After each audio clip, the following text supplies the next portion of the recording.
នេះគឺជាទន្លេលឿងដែលមានប្រវែងប្រមាណជា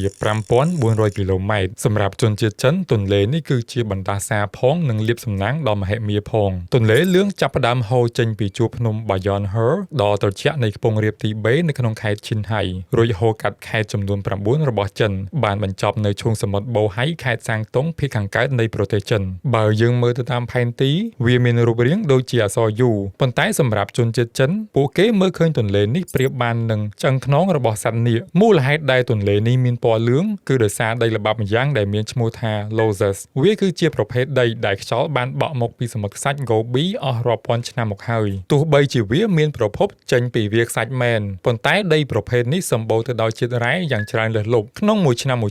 ទន្លេនេះបាននាំយកដីល្បាប់ជាង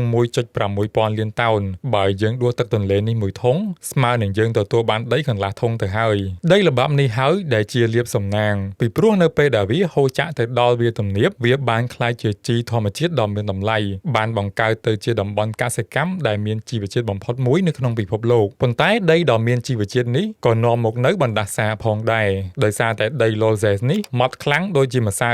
វាមិនរលាយនៅក្នុងទឹកឡើយតែវាបានធ្វើឲ្យទឹកខាប់នៅពេលដែលទឹកទន្លេនេះហូរទៅដល់តំបន់វាលទំនាបក្នុងពេលដែលទឹកហូរយឺតដីទាំងនេះក៏កកកុញនៅបាតទន្លេរហូតធ្វើឲ្យបាតទន្លេកើនកម្ពស់ខ្ពស់ជាងដីដែលនៅជុំវិញទីក្រុងរហូតទៅដល់10ម៉ែត្រឯណោះបាតុភូតនេះត្រូវបានគេហៅថាទន្លេនៅលើដីឬក៏ Suspended River វាប្រៀបបានដូចជាគេយកដីទៅចាក់បំពេញនៅក្នុងបាតទន្លេជារៀងរាល់ថ្ងៃនៅពេលបាតទន្លេកើនកម្ពស់ខ្ពស់ជាងទីក្រុងបែបនេះផ្លូវទឹកធម្មជាតិត្រូវបានបាត់បង់ទឹកគ្មានជម្រើសអ្វីក្រៅពីហូរជន់ធ្លាក់ចុះមកក្រោមតាមច្បាប់ទំនាញរបស់ផែនដីនោះទេដែលវាបានកែប្រែទីក្រុងឲ្យក្លាយជាផ្លូវទឹកវិញដែលវាបង្កជាទឹកជំនន់នៅក្នុងក្រុងដោយនេះមានន័យថាមនុស្សរាប់លាននាក់កំពុងរស់នៅក្រោមបាតទន្លេដ៏មហិមានេះដែលមានតែទំនប់ទឹកតែប៉ុណ្ណោះដែលជាអ្នកការពារដើម្បីបំលែងបណ្ណាសានេះទៅជាលាភសំណាងវិញវិស្វករចិនបានប្រើប្រាស់បច្ចេកទេសពិសេសមួយរៀងរាល់ឆ្នាំគេបានបើកទ្វារទឹកជំនន់ដ៏ធំក្នុងល្បឿនដ៏លឿនបំផុតដើម្បីបង្កើតជាកម្លាំងឲ្យទឹកហូរបោកបក់ខ្លាំង